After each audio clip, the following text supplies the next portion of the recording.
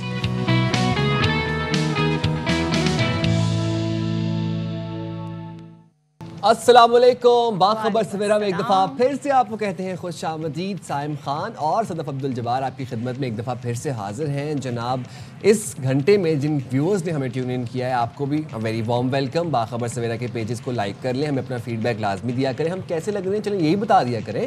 ہاں بڑی محنت سے تیار ہو کے آتے ہیں ہم روز صبح, آپ کو پتہ ہے آپ لوگوں کے لیے آتے ہیں. کو یہ جاننا بہت ضروری, لیکن یہ ہے کہ ماشاءاللہ الحمدللہ بہت اچھی بہت پازیٹیو پاکستان کے لیے خبریں آ رہی ہیں. جس طریقے سے معاہدہ طے پایا, اس کے بعد کل پی سی بی نے کہتے ہیں نا اپنی بات منوا لی, اور بھارت کو ہم ہر جگہ پر شکست دیتے ہوئے نظر آ رہے ہیں. ایک اور چیز بھی کل ایک چیز رہ گئی بس کرکٹ کے میدان میں, کل ایک اور چیز اہم ہوئی ہے. جی کل ہمارے گولڈن بوائے ارشد ندیم نے جاپان میں کھیلے جانے والے جیولن تھرو مقابلے میں فائنل کے لیے کوالیفائی کر لیا ہے. ہاں جی, آپ یہ دیکھیں, آپ یہ ان کی تھرو چیک کریں.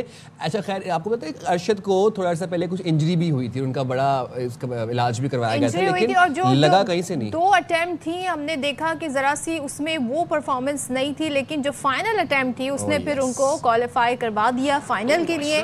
اور قومی ہیرو نے ورلڈ ایتھلیٹکس چیمپئن شپ میں جیولن تھرو ایونٹ کے فائنل کے لیے کوالیفائی کر لیا. اور آپ کو بتا دیں کہ یہ فائنل آج کھیلا جا رہا ہے. سو گروپ بی کے کوالیفائنگ راؤنڈ میں ارشد ندیم نے 85.28 میٹر تھرو کے ساتھ فائنل میں جگہ بنائی, جبکہ بھارت کی نیرج چوپڑا کی تھرو 84.85 میٹر رہی.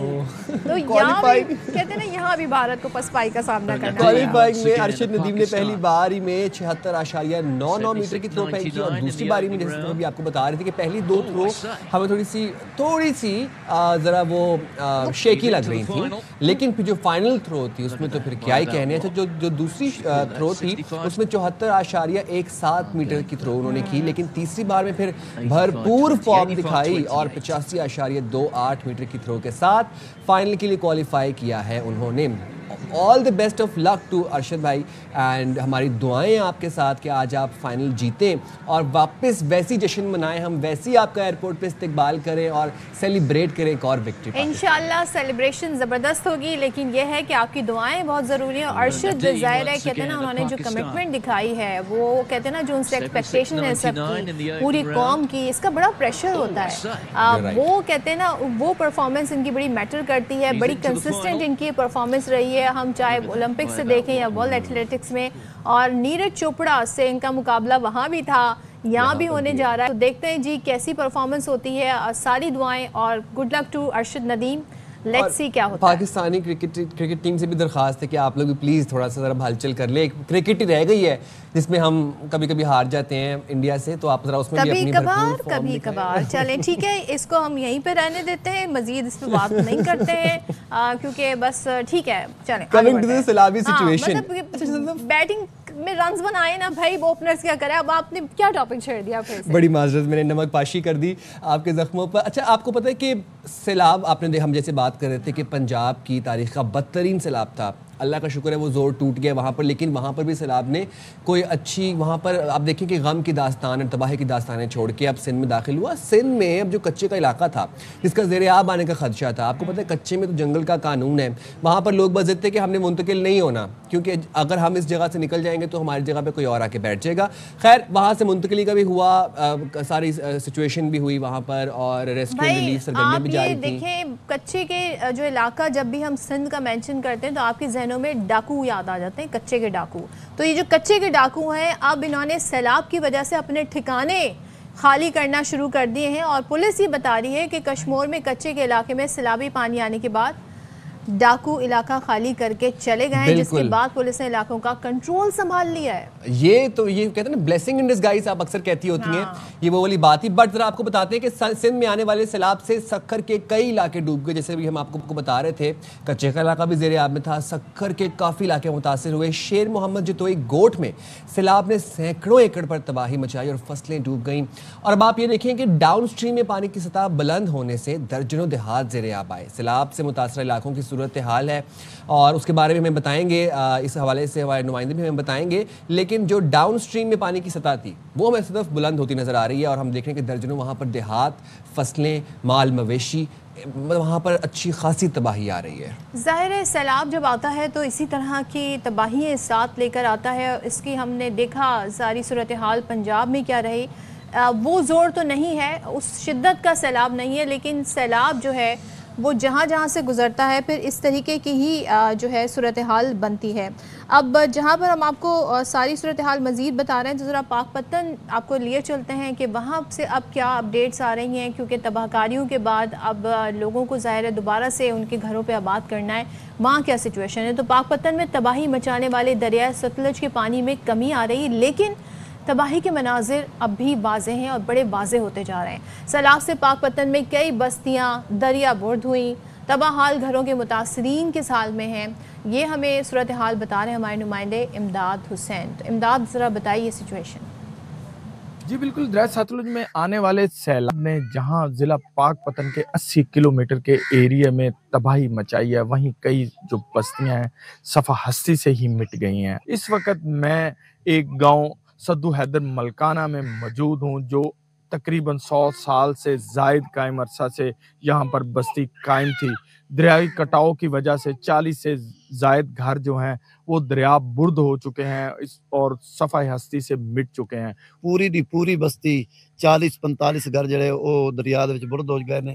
اس تو منتقل ہو کے اسی سکولے پہلے سن منتقل کیتے نے. سکول تو بعد آ کھلے آسمان دے تھلے تمبو لگے کھڑے نے, خیمے لگے کھڑے نے. اندے وچ پانی دا انتظام نہیں, یہ کوئی بجلی دا انتظام نہیں, بچوں نو بخار نے, بیماری دی حالت بھی ہے اور ہر چیز دی دشواری ہے. نظام دا کی پتہ, بارش آ جاوے اسی کیڑے پاسے بچے لے جساں, مال ساڈے بھکھے, گھر ساڈے باہر جڑے نو راتی سپ وڑ گئے, وہ ایڈے اوکھا سی مارے سپ, پھر پانی تو سانو تنگی, روزی تو تنگی. ان کا کہنا ہے کہ حکومت پنجاب فوری طور پر ہماری ریلیف کے لیے عملی اقدامات اٹھاتے ہوئے ہماری بحالی کے لیے اقدام کریں, ہمیں گھروں کے لیے جو ہے فوری امداد فراہم کی جائے, ہمارے گھر تعمیر کیے جائیں تاکہ ہم اپنے جو بچے لے کر گھروں میں محفوظ مقامات پر منتقل ہو سکیں. اچھا جی, اب ذرا آپ کو جھنگ کی سچویشن سے اپڈیٹ کر دیتے ہیں. جھنگ میں سیلاب سے جن علاقوں میں تباہی آئی وہاں پر بہت سے گھر منہدم ہوئے, کچھ گھر آدھے بہہ گئے پانی میں, کچھ پورے بہہ گئے, کسی کی چھت گر گئی, کسی کے لینٹر ٹوٹتے جا رہے ہیں. سیلاب زدگان یہ کہتے ہیں کہ گھر تو چلے گئے لیکن اب کوئی پوچھنے والا نہیں ہے, ابھی بھی وہ بے آسرا, بے یار و مددگار, بے سر و سامانی کے عالم میں کھلے آسمان تلے بیٹھے ہیں. تو مصب فاروق ہمیں ان کے سچویشن سے اپڈیٹ کر رہے ہیں. مصب بتائیے گا. دریائے چناب میں آنے والے سیلابی ریلے سے جھنگ میں تباہی بہت زیادہ ہوئی ہے. یہاں پر آبادیوں کی آبادیاں ملیہ میٹ ہو گئی ہیں. لوگ 10-15 دن بعد اپنے گھروں کو واپس آئے ہیں. گھروں میں چوریاں ہو چکی ہیں, گھروں کے اندر اس وقت برے حالات ہیں, گھر تباہ ہو چکے ہیں. خواتین سے بات کرتے ہیں کہ انہیں یہاں پر کیا مسائل ہیں. ہمیں مسائل ہے کہ یہاں پہ مچھر ہمیں بہت تنگ کرتا ہے اور ہمیں سب کچھ, ہماری گندم وغیرہ یہ سب کچھ اٹھا لیا انہوں نے. یہ لینے کے لیے ہمارے پاس پیسے بھی نہیں ہیں, ہمارے پاس کچھ بھی نہیں. اب ہم کیا کر سکتے ہیں بتائیں. وہ سیلاب ہے, 4 مجھے لوٹ گئی ہیں, پارو لوٹ گئے نو کوئی پتہ نہیں. ساڈے نہ امداد ہوئی ہے نہ کہیں ساڈے کول پوچھیا. 2 اسی وچ پئیاں رہیاں, سان کسے نہیں کڈیا. ساڈے جی شاید نقصان ہو گئے, بڑے کمرے ڈگ گئے, بڑے ایک گاں ہے میری, وہ گاں ہی میری لوٹ گئی ہے.